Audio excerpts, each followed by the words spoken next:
नमस्कार, Ambala breaking news देखने वाले सभी दर्शकों का स्वागत है। इस वक्त हम पहुंचे हैं मंजी साहिब गुरुद्वारे में और आज श्री गुरु गोबिंद सिंह जी सिख धर्म के 10वें पातशाह श्री गुरु गोबिंद सिंह जी का प्रकाश पुर्व जो है वो मनाया जा रहा है, प्रकाश उत्सव मनाया जा रहा है। इसके चलते हम मंजी साहिब गुरुद्वारा में पहुंचे हैं, जहां यहाँ पर क्या कुछ तैयारियां हैं, किस तरह से गुरु गोबिंद सिंह जी का प्रकाश पुर्व मनाया जा रहा है, ये दिखाने के लिए हम मंजी साहिब गुरुद्वारा में पहुंचे हैं। सबसे पहले हम आपको गेट की तस्वीरें दिखाना चाहेंगे कि श्री गुरु गोबिंद सिंह जी के प्रकाश पुर्व के लिए तैयारियां की गई हैं। गेट जो है वो कितने अच्छे तरीके से सजाया गया है, रंग बिरंगी चुन्नियों से जो गेट है वो सजाया गया है। और मैं आपको इधर की तस्वीरें दिखाना चाहूँगी कि संगत जो है वो गुरुद्वारे आई है माथा टेकने के लिए, गुरु साहिबान का आशीर्वाद लेने के लिए संगत गुरुद्वारे में आई है। तस्वीरों में आप देख सकते हैं कि मंजी साहिब गुरुद्वारे के गेट को कितने खूबसूरत ढंग से सजाया गया है, क्योंकि श्री गुरु गोबिंद सिंह जी सिख धर्म के 10वें गुरु रहे हैं, जिनका पूरा परिवार शहीदों का परिवार कहलाया जाता है। चाहे गुरु गोबिंद सिंह जी के पिताजी सिख धर्म के 9वें गुरु गुरु तेग बहादुर जी की हम बात करें, गुरु तेग बहादुर जी ने कश्मीरी पंडितों को आज़ादी दिलवाने के लिए अपनी शहादत दे दी और गुरु गोबिंद सिंह जी की माता जो हैं उन्होंने ठंडे बुर्ज में अपना शरीर त्याग दिया। और गुरु साहिबान के जो 4 साहिबजादे, चाहे बाबा अजीत सिंह जी, बाबा जुझार सिंह जी, बाबा जोरावर सिंह जी, बाबा फतेह सिंह जी, बड़े साहिबजादे और छोटे साहिबजादे, उन्होंने भी अपनी शहादत दी। और गुरु गोबिंद सिंह जी का पूरा परिवार जो है वो इंसानियत के लिए, इंसानियत के धर्म के लिए शहीद हो गया और शहीदों का परिवार गुरु गोबिंद सिंह जी का परिवार कहलाया जाता है। तस्वीरों में हम आपको दिखाना चाहेंगे कि मंजी साहिब गुरुद्वारे में किस तरह से कितने अच्छे तरीके से जो तैयारियां हैं वो की गई हैं। रंग बिरंगी चुन्नियों से मंजी साहिब गुरुद्वारे के एंट्री गेट को सजाया गया है और संगत जो है वो गुरु साहिबान के दर्शन करने के लिए आ रही है। मैं आपको इधर की तस्वीरें दिखाना चाहूँगी कि लंगर की तैयारियां जो हैं वो यहाँ पर की जा रही हैं, सब्जियाँ यहाँ पर रखी गई हैं, आटा यहाँ पर रखा गया है। गुरु के लंगर की तैयारियां भी यहाँ की जा रही हैं। और इधर मैं आपको तस्वीरें दिखाना चाहूँगी कि सेवा में संगत जो है वो जुड़ी है। माता जी हमारे साथ है। माता जी सेवा कर रहे हैं, लंगर की तैयारियां कर रहे हैं, गुरु साहिबान का प्रकाश उत्सव है, क्या कहना चाहेंगे? क्या कहना, खुशियाँ नाल मनाया जा रहा गुरुपुरब, बहुत बहुत खुशियाँ, सेवा लगी हुई है, सेवा कर रहे हैं। और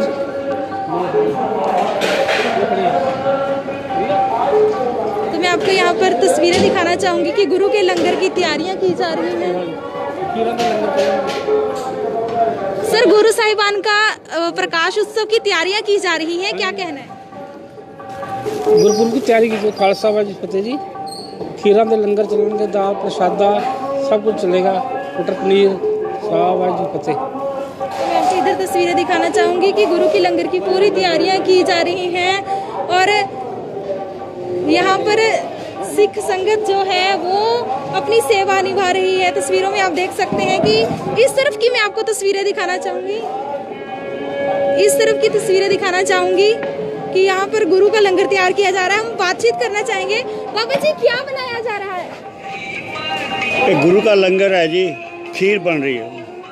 गुरु आज प्रकाश उत्सव है गुरु जी का, किस तरह से, क्या कहना चाहेंगे आप? एक मिनट पर साइड पे मैं कुछ नहीं कहना जी। मैं आपको पीछे की तस्वीरें दिखाना चाहूँगी कि सिख संगत जो है वो यहाँ पर सेवा कर रही है और गुरु साहिबान के जो लंगर की तैयारियां हैं, प्रकाश उत्सव है जो उसको कितनी खुशी के तरीके से, कितने श्रद्धा से सिख संगत जो है, माताएं यहाँ पर बैठी हैं, यहाँ पर प्रसादा जो है वो तैयार किया जा रहा है। तस्वीरों में आप देख सकते हैं कि गुरु का लंगर जो है वो यहाँ पर तैयार किया जा रहा है। गुरु पुर्व की जो तैयारियां हैं वो यहाँ पर की जा रही हैं।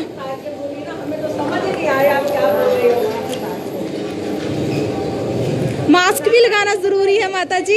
चलो हम आपसे जान लेते हैं कि गुरु प्रकाश उत्सव है, गुरु जी का लंगर पका रही हैं, लोगों को क्या संदेश देना चाहेंगी? यही दे देना चाहेंगे कि सभी आओ और इतना बड़ा दिन है, सब मिलके उसको मनाएं हम लोग। तो आप तस्वीरों में देख सकते हैं कि गुरु का प्रसादा जो है वो यहाँ पर तैयार किया जा रहा है। प्रकाश उत्सव की पूरी तरह से तैयारियां जो हैं वो की जा रही हैं। मंजी साहिब का खालसा वाहिगुरु जी की फतेह। माता जी, लोगों को क्या संदेश देना चाहेंगी? आज प्रकाश उत्सव है। हाँ जी, लोगों को ये संदेश देना चाहिए, गुरु महाराज जी का दिन है, बधाई देनी चाहिए, शुक्रिया गुजार करना चाहिए। जो लांगरी सेवा कर रहे ने उनको भी बधाई देनी चाहिए, उनकी सेवादारों की भी मनोकामना पूरी होनी चाहिए, सारी संगत की मनोकामना पूरी होनी चाहिए। लंगर में आ जाएंगे ना, उधर हम आपको उधर की तस्वीरें दिखाते हैं कि यहाँ पर बड़े पैमाने पर लंगर जो है गुरु का वो तैयार किया जा रहा है। मंजी साहिब गुरुद्वारे की ये तस्वीरें हैं और आज सिख धर्म के 10वें पातशाह श्री गुरु गोबिंद सिंह जी का प्रकाश उत्सव है। मैं आपको इधर की तस्वीरें दिखाना चाहूंगी। यहाँ पर गुरु का लंगर जो है वो करवाया जा रहा है। तस्वीरों में आप देख सकते हैं कि सिख संगत बैठी है, यहाँ पर लोग हैं, यहाँ पर सेवादार हैं, यहाँ पर सेवा की जा रही है, गुरु के लंगर की सेवा की जा रही है और गुरु का लंगर जो है वो छका जा रहा है। सर, सबसे पहले तो आपको बहुत बहुत शुभकामनाएं। गुरु प्रकाश है, गुरु जी का साहिबान का प्रकाश उत्सव है। हाँ जी, और आज आप लोगों को क्या संदेश देना चाहेंगे? गुरु गोबिंद सिंह जी का प्रकाश उत्सव है। हाँ जी, वाहिगुरू जी का खालसा वाहिगुरू जी की फतेह। ਅੱਜ ਦਸ਼ਮੇਸ਼ ਪਿਤਾ ਗੁਰੂ ਗੋਬਿੰਦ ਸਿੰਘ ਮਹਾਰਾਜ ਜੀ ਦਾ ਪ੍ਰਕਾਸ਼ ਦਿਹਾੜਾ ਹੈ। ਸਭ ਤੋਂ ਪਹਿਲਾਂ ਮੈਂ ਸਾਰੇ ਨਾਨਕ ਨਾਮ ਸਿੱਖਾਂ ਨੂੰ ਲੱਖ ਲੱਖ ਵਧਾਈ ਦੇਣਾ ਚਾਹੁੰਦਾ ਤੇ ਸਤਿਗੁਰੂ ਪਾਤਸ਼ਾਹ ਜੀ ਦਾ ਅੱਜ ਪਟਨਾ ਸਾਹਿਬ ਦੀ ਧਰਤੀ ਤੇ ਗੁਰੂ ਤੇਗ ਬਹਾਦਰ ਮਹਾਰਾਜ ਜੀ ਦੇ ਘਰ ਮਾਤਾ ਗੁਜਰ ਕੌਰ ਜੀ ਦੀ ਕੁੱਖ ਤੋਂ ਸਤਿਗੁਰੂ ਪਾਤਸ਼ਾਹ ਜੀ ਦਾ ਪ੍ਰਕਾਸ਼ ਹੋਇਆ। ਗੁਰੂ ਗੋਬਿੰਦ ਸਿੰਘ ਮਹਾਰਾਜ ਜੀ ਇੱਕ ਲਾਸ਼ਾਨੀ ਸ਼ਖਸੀਅਤ ਹਨ ਜਿਨ੍ਹਾਂ ਨੂੰ ਅਸੀਂ ਬਿਆਨ ਨਹੀਂ ਕਰ ਸਕਦੇ। ਗੁਰੂ ਗੋਬਿੰਦ ਸਿੰਘ ਮਹਾਰਾਜ ਜੀ ਦੇ ਅੰਦਰ ਜਿਵੇਂ ਅਸੀਂ ਕਹਿੰਦੇ ਹਾਂ 3 ਗੁਣ ਹੋਣੇ ਚਾਹੀਦੇ ਨੇ। ਹਰ ਇੱਕ ਇਸਤਰੀ ਦੇ ਅੰਦਰ ਜਿਹੜੀ ਇਸਤਰੀ ਆਪਣੇ ਬੱਚੇ ਨੂੰ ਜਨਮ ਦਿੰਦੀ ਹੈ, ਕਿਹੜੇ ਗੁਣ ਹੋਣੇ ਚਾਹੀਦੇ ਨੇ? ਭਗਤੀ ਦਾ, ਜਾਂ ਉਹ ਦਾਨੀ ਹੋਵੇ ਜਾਂ ਵੱਡਾ ਸੂਰਮਾ ਹੋਵੇ। ਤੇ ਗੁਰੂ ਗੋਬਿੰਦ ਸਿੰਘ ਮਹਾਰਾਜ ਜੀ ਦੇ ਅੰਦਰ ਇਹ 3 ਗੁਣ ਸਨ। ਭਗਤੀ ਦਾ ਵੀ ਗੁਣ ਇੰਨਾ ਸੀ ਕਿ ਜਿੱਥੇ ਅਸੀਂ ਕਹਿੰਦੇ ਜਲਸ ਤੂੰ ਹੀ, ਥਲਸ ਤੂੰ ਹੀ, ਨਰਸ ਤੂੰ ਹੀ, ਬ੍ਰਛਸ ਤੂੰ ਹੀ। ਗੁਰੂ ਨਾਨਕ ਦੇਵ ਮਹਾਰਾਜ ਜੀ 13 ਦੀ ਰੱਟ ਲਾਉਂਦੇ ਸਨ ਤੇ ਗੁਰੂ ਗੋਬਿੰਦ ਸਿੰਘ ਮਹਾਰਾਜ ਜੀ ਤੂੰ ਹੀ ਦੀ ਵਿਚਾਰ ਕਰਿਆ ਕਰਦੇ ਸਨ।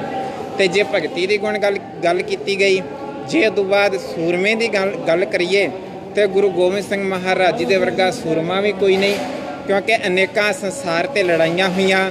ਕਾਹਦੇ ਵਾਸਤੇ? ਜਰ ਜੋਰੂ ਤੇ ਜ਼ਮੀਨ ਵਾਸਤੇ। ਗੁਰੂ ਗੋਬਿੰਦ ਸਿੰਘ ਮਹਾਰਾਜ ਦੀ ਲੜਾਈ ਹੋਈ ਜੇ ਵੇਖਿਆ ਜਾਏ ਇਤਿਹਾਸ ਦੇ ਅੰਦਰ, ਪਿਛੋਕੜ ਦੇ ਅੰਦਰ, ਤੇ ਗੁਰੂ ਗੋਬਿੰਦ ਸਿੰਘ ਮਹਾਰਾਜ ਜੀ ਨੇ ਕੇਵਲ ਇੱਕੋ ਵਚਨ ਕਿਹਾ। ਕਾਹਦੇ ਵਾਸਤੇ ਲੜਾਈ ਸੀ? ਕਿ ਇਨ ਗਰੀਬ ਸਿੱਖਣ ਕੋ ਦੇਉ ਪਾਤਸ਼ਾਹੀ, ਜੋ ਯਾਦ ਕਰੇ ਹਮਰੀ ਗੁਰਿਆਈ।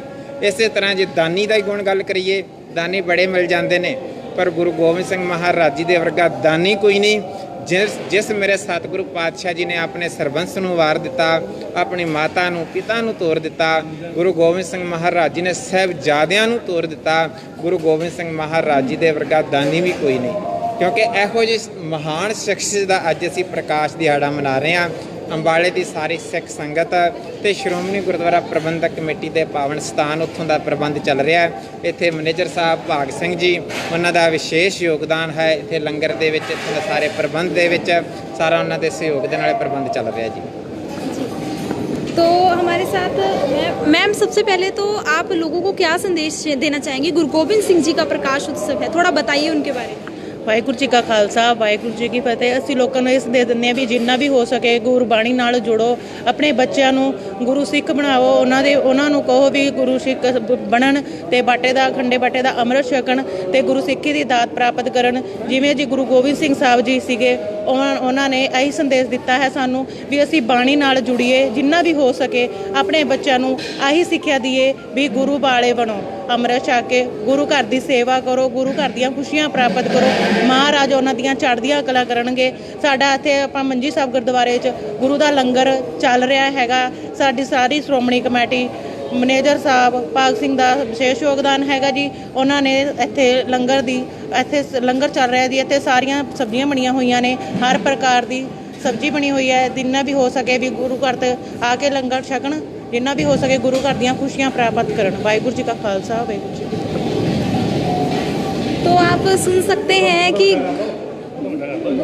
जी ज़रूर हम मुंह भी मीठा करेंगे क्योंकि आज गुरु गोबिंद सिंह जी का प्रकाश उत्सव है। Thank you so much. हम बहुत ही पवित्र दिन और बहुत ही ऐतिहासिक दिन है आज।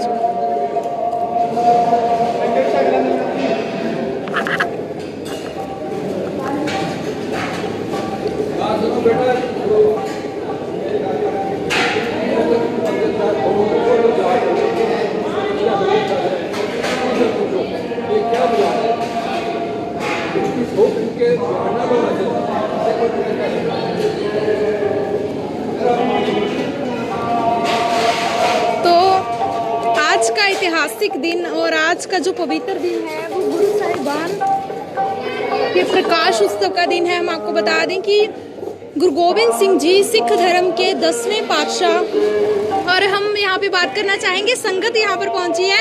आज गुरु गोबिंद सिंह जी का प्रकाश उत्सव है, क्या संदेश देना चाहेंगे लोग? सारिਆਂ ਨੂੰ रल मिल के रहना चाहिए है। माता टेकने आई है, गुरु जी का आशीर्वाद ले लिया? हाँ जी, ले लिया। किसके साथ आई हैं आप? अकेली। तो यहाँ पर सिख संगत भी आई है, गुरु साहिबान का आशीर्वाद लेने आई है। और तस्वीरों में आप देख सकते हैं कि कितने खूबसूरत तरीके से पूरे गुरुद्वारे को सजाया गया है। आज गुरु साहिबान के प्रकाश उत्सव पर लंगर भी तैयार किया जा रहा है और ये खूबसूरत तस्वीरें मंजी साहिब गुरुद्वारे की। अंदर कीर्तन चल रहा है, हम आपको कीर्तन भी ज़रूर सुनवाना चाहेंगे।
Yeah.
भगती दे गुण सतगुरु पातशाह जी के कोल सूरमे दे गुण ते दानी दे गुण इन्ने कुछ ज्यादा तक जिन्हां नूं बयान नहीं किया जा सकता। गुरु के प्यारेओ, दशमेश पिता गुरु गोबिंद सिंह महाराज जे उन्हां दे दानी होण दी गुण दी गल करिए ना, इतिहास विच वेखिए गुरु गोबिंद सिंह महाराज जी दे वर्गा ते कोई नहीं। पर जे दूजे धर्मां दे विच झात मार के वेखिए, रामचंद्र जी दे वाले वेखिए ते जदों रामचंद्र जी ने 14 साल का 12 साल का बनवास मिलिया, उस समय उन्हां दे पिता जी महलां ते चढ़ के ਰਾਜੇ ਦਸ਼ਰਥ ਨੇ ਆਤਮ ਹੱਤਿਆ ਕਰ ਲਈ ਸੀ ਕਿ ਉਹ ਪੁੱਤਰਾਂ ਦਾ ਮੋਹ ਸਹਾਰ ਨਹੀਂ ਸਕੇ। ਉਹਨਾਂ ਤੋਂ ਜਰਿਆ ਨਹੀਂ ਗਿਆ ਕਿ ਮੇਰਾ ਪੁੱਤਰ ਜਿਹਨੂੰ ਬਨਵਾਸ ਮਿਲ ਗਿਆ। ਤੇ ਜੇ ਮੁਹੰਮਦ ਸਾਹਿਬ ਦੀ ਗੱਲ ਕਰੀਏ, ਕਿਤੇ ਨੇ ਮੁਹੰਮਦ ਸਾਹਿਬ ਵੀ ਹਰ ਪ੍ਰੀਖਿਆ ਚੋਂ ਪਾਸ ਹੁੰਦੇ ਰਹੇ। ਤੇ ਜਦੋਂ ਅੱਲਾਹ ਤਾਲਾ ਨੇ ਕਿਹਾ ਨਾ ਵੀ ਤੂੰ ਹਰ ਪ੍ਰੀਖਿਆ ਚੋਂ ਪਾਸ ਹੈ, ਪਰ ਅਖੀਰ ਤੇ ਆਪਣੇ ਪੁੱਤਰ ਦਾ ਸ਼ੀਸ਼ ਕੱਟ ਕੇ ਮੈਨੂੰ ਦੇ, ਉਹ ਡਰ ਗਿਆ ਸੀ, ਉਹ ਭੁੱਬਾ ਮਾਰ ਕੇ ਰੋਣ ਲੱਗ ਪਿਆ। ਇਹ ਹੈ ਗੁਰੂ ਕੇ ਪਿਆਰੇ ਪੁੱਤਰਾਂ ਦਾ ਮੋਹ। ਤੇ ਜੇ ਰਾਜਾ ਹਰੀਸ਼ਚੰਦਰ ਦੇ ਜੀਵਨ ਦੀ ਗੱਲ ਕਰੀਏ, ਕਹਿੰਦੇ ਨੇ ਉਹ ਵੀ ਹਰ ਪ੍ਰੀਖਿਆ ਚੋਂ ਪਾਸ ਹੋਇਆ, ਆਪਣਾ ਰਾਜ ਭਾਗ ਛੱਡ ਦਿੱਤਾ, ਧਨ ਦੌਲਤ ਸਭ ਕੁਝ ਤਿਆਗ ਦਿੱਤੀ ਸੀ, ਇਸਤਰੀ ਘਰ ਵਾਲੀ ਨੂੰ ਵੀ ਛੱਡ ਕੇ ਚਲਾ ਗਿਆ ਸੀ ਤੇ ਜਾ ਕੇ ਇੱਕ ਚੰਡਾਲ ਦੀ ਨੌਕਰੀ ਕਰਨ ਲੱਗ ਪਿਆ। ਤੇ ਚੰਡਾਲ ਦੀ ਨੌਕਰੀ ਕਰਦਿਆਂ ਹੋਇਆਂ ਕੁਝ ਸਮਾਂ ਬਤੀਤ ਹੋਇਆ, ਜਿਸ ਸਮੇਂ ਉਸ ਦੇ ਬੱਚੇ ਨੂੰ ਸੱਪ ਨੇ ਵੱਢ ਲਿਆ, ਉਸ ਦੀ ਮੌਤ ਹੋ ਗਈ। ਤੇ ਉਸ ਸਮੇਂ ਉਸ ਬੱਚੇ ਦੇ ਸੰਸਕਾਰ ਵਾਸਤੇ ਜਦੋਂ ਉਸੇ ਸ਼ਮਸ਼ਾਨ ਘਾਟ ਦੇ ਵਿੱਚ ਲਿਆਂਦਾ ਗਿਆ, ਜਿੱਥੇ ਕੰਮ ਕਰਦਾ ਪਿਆ ਸੀ, ਇਹਦੇ ਤੋਂ ਵੇਖ ਕੇ ਰਿਹਾ ਨਾ ਗਿਆ ਤੇ ਇਹ ਭੁੱਬਾ ਮਾਰ ਕੇ ਰੋਣ ਲੱਗ ਪਿਆ ਸੀ। ਗੁਰੂ ਕੇ ਪਿਆਰਿਓ, ਇਹ ਹੈ ਪੁੱਤਰਾਂ ਦਾ ਮੋਹ। ਤੇ ਦਸ਼ਮੇਸ਼ ਪਿਤਾ ਗੁਰੂ ਗੋਬਿੰਦ ਸਿੰਘ ਮਹਾਰਾਜ ਜੀ ਦੇ ਜੀਵਨ ਦੀ ਗੱਲ ਕਰਕੇ ਵੇਖੀਏ। ਗੁਰੂ ਗੋਬਿੰਦ ਸਿੰਘ ਮਹਾਰਾਜ ਜੀ ਨੇ ਛੋਟੇ ਸਾਹਿਬਜ਼ਾਦੇ, ਜਦੋਂ ਉਹਨਾਂ ਨੂੰ ਪਤਾ ਲੱਗਦਾ ਸਤਿਗੁਰੂ ਪਾਤਸ਼ਾਹ ਜੀ ਨੂੰ ਵੀ ਉਹ ਨੀਹਾਂ ਦੇ ਵਿੱਚ ਚਿਣ ਕੇ ਸ਼ਹੀਦ ਹੋ ਗਏ ਨੇ, ਮੇਰੇ ਸਤਿਗੁਰੂ ਪਾਤਸ਼ਾਹ ਜੀ ਡੋਲੇ ਨਹੀਂ। ਜੇ ਕੱਚੀ ਗੜੀ ਦੇ ਵਿੱਚ ਬੈਠਿਆ ਹੋਇਆ ਮੇਰੇ ਸਤਿਗੁਰੂ ਪਾਤਸ਼ਾਹ ਜੀ ਨੇ ਵੇਖਿਆ ਕਿ ਸਾਹਿਬਜ਼ਾਦੇ ਜੰਗ ਦੇ ਮੈਦਾਨ ਦੇ ਵਿੱਚ ਲੜਦੇ ਹੋਏ ਸ਼ਹੀਦੀਆਂ ਪਾਉਂਦੇ ਨੇ, ਤੇ ਮੇਰੇ ਸਤਿਗੁਰੂ ਪਾਤਸ਼ਾਹ ਜੀ ਨੇ ਉਸ ਅਕਾਲ ਪੁਰਖ ਵਾਹਿਗੁਰੂ ਦਾ ਸ਼ੁਕਰਾਨਾ ਕੀਤਾ ਹੈ, ਉਹਦਾ ਸ਼ੁਕਰ ਪਏ ਕਰਦੇ ਨੇ ਵੀ ਸਤਿਗੁਰੂ ਮੇਰੇ ਬੱਚੇ ਮੇਰੇ ਪਾਏ ਹੋਏ ਇਮਤਿਹਾਨ ਦੇ ਵਿੱਚੋਂ ਪਾਸ ਹੋ ਗਏ ਨੇ, ਇਹ ਪ੍ਰੀਖਿਆ ਦੇ ਵਿੱਚੋਂ ਖਰੇ ਉਤਰੇ ਨੇ। ਪੁੱਤਰਾਂ ਦਾ ਮੋਹ ਹੈ। ਗੁਰੂ ਕੇ ਪਿਆਰਿਓ, ਕਾਹਦੇ ਵਾਸਤੇ? ਗੁਰੂ ਗੋਬਿੰਦ ਸਿੰਘ ਮਹਾਰਾਜ ਜੀ ਨੇ ਕੇਵਲ ਇਹੀ ਗੱਲ ਕਹੀ ਸੀ ਕਿ ਗਰੀਬ ਸਿੱਖਣ ਕੋ ਦੇਵ ਪਾਤਸ਼ਾਹੀ, ਜੋ ਯਾਦ ਕਰੇ ਹਮਾਰੀ ਬਰਿਆਈ। ਪਿਆਰਿਓ, ਅੱਜ ਅਸੀਂ ਆਪਣੇ ਮਨਾਂ ਦੇ ਵਿੱਚ ਝਾਤ ਮਾਰ ਕੇ ਵੇਖੀਏ ਨਾ ਕਿ ਅਸੀਂ ਗੁਰੂ ਗੋਬਿੰਦ ਸਿੰਘ ਮਹਾਰਾਜ ਜੀ ਦੇ ਦੁਆਰਾ ਪਾਏ ਹੋਏ ਪੁਰਨਿਆਂ ਤੇ ਚੱਲ ਰਹੇ ਹਾਂ। ਗੁਰੂ ਗੋਬਿੰਦ ਸਿੰਘ ਮਹਾਰਾਜ ਜੀ ਜੇ ਸਾਨੂੰ ਕਿਰੇ ਮਿਲ ਜਾਣ, ਅਸੀਂ ਉਹਨਾਂ ਦੀਆਂ ਅੱਖਾਂ ਦੇ ਵਿੱਚ ਅੱਖਾਂ ਪਾ ਕੇ ਗੱਲ ਕਰ ਸਕਦੇ ਹਾਂ ਕਿ ਸਤਿਗੁਰੂ ਪਾਤਸ਼ਾਹ ਜੀ ਕਹਿੰਦੇ ਸਨ, ਰਹਿਣੀ ਰਹੇ ਸੋਈ ਸਿੱਖ ਮੇਰਾ, ਕਿ ਉਹ ਸਤਿਗੁਰੂ ਪਾਤਸ਼ਾਹ ਜੀ ਦਾ ਸਿੱਖ ਹਾਂ ਕਿ ਅਸੀਂ ਸਿੱਖ ਹਾਂ, ਕਿ ਸਾਡੇ ਕੋਲ ਉਹ ਰਹਿਤਾ ਹਨ, ਸਾਡੇ ਕੋਲ ਕੇਸ ਹਨ, ਸਾਡੇ ਕੋਲ ਸਤਿਗੁਰੂ ਪਾਤਸ਼ਾਹ ਜੀ ਦੀ ਬਖਸ਼ੀ ਹੋਈ ਉਹ ਵਰਦੀ ਹੈ। ਜੇ ਅਸੀਂ ਆਪਣੇ ਮਨਾਂ ਦੇ ਵਿੱਚ ਝਾਤ ਮਾਰ ਕੇ ਵੇਖੀਏ ਨਾ, ਗੁਰੂ ਕੇ ਪਿਆਰਿਓ, ਸਾਡੀ ਅੱਜ ਅਵਸਥਾ ਉਹ ਹੋ ਗਈ ਹੈ ਜਿੱਥੇ ਮੇਰੇ ਸਤਿਗੁਰੂ ਪਾਤਸ਼ਾਹ ਜੀ ਨੇ ਕਿਹਾ ਸੀ ਇਹ ਸਿੱਖ ਤਾਂ ਹੈ ਪਰ ਭੇਖੀ ਹੈ। ਇੱਕ ਭੇਖੀ ਬਾਹਰੀ ਤੌਰ ਤੇ ਅਸੀਂ ਦਿਖਾਵੇ ਵਿੱਚ ਸਿੱਖ ਰਹਿ ਗਏ ਹਾਂ। ਇਹ ਮੇਰੇ ਸਤਿਗੁਰੂ ਪਾਤਸ਼ਾਹ ਜੀ ਦਾ ਉਪਦੇਸ਼ ਸੀ, ਅਸੀਂ ਉਸ ਨੂੰ ਕਮਾਇਆ ਨਹੀਂ। ਗੁਰੂ ਕੇ ਪਿਆਰਿਓ, ਜਿੱਥੇ ਅਸੀਂ ਗੁਰਪੁਰਬ ਮਨਾ ਰਹੇ ਹਾਂ, ਸਾਡਾ ਫਰਜ਼ ਬਣਦਾ ਹੈ ਅਸੀਂ ਗੁਰੂ ਪਾਤਸ਼ਾਹ ਜੀ ਦੇ ਦੱਸੇ ਹੋਏ ਉਪਦੇਸ਼ਾਂ ਤੇ ਚੱਲੀਏ, ਉਹਨਾਂ ਉਪਦੇਸ਼ਾਂ ਨੂੰ ਕਮਾਈਏ ਤਾਂ ਕਿ ਅਸੀਂ ਆਪਣੇ ਜੀਵਨ ਨੂੰ ਸਫਲਾ ਕਰ ਸਕੀਏ, ਸੁਰਖਰੂ ਹੋ ਸਕੀਏ। ਉਸ ਦਰਗਾਹ ਦੇ ਵਿੱਚ ਨਿਰੰਕਾਰ ਦੇ ਦਰ ਤੇ ਜਦੋਂ ਜਾਵਾਂਗੇ, ਉੱਥੇ ਜਾ ਕੇ ਕੀ ਜਵਾਬ ਦੇਣਾ ਹੈ? ਗੁਰੂ ਕੇ ਪਿਆਰਿਓ,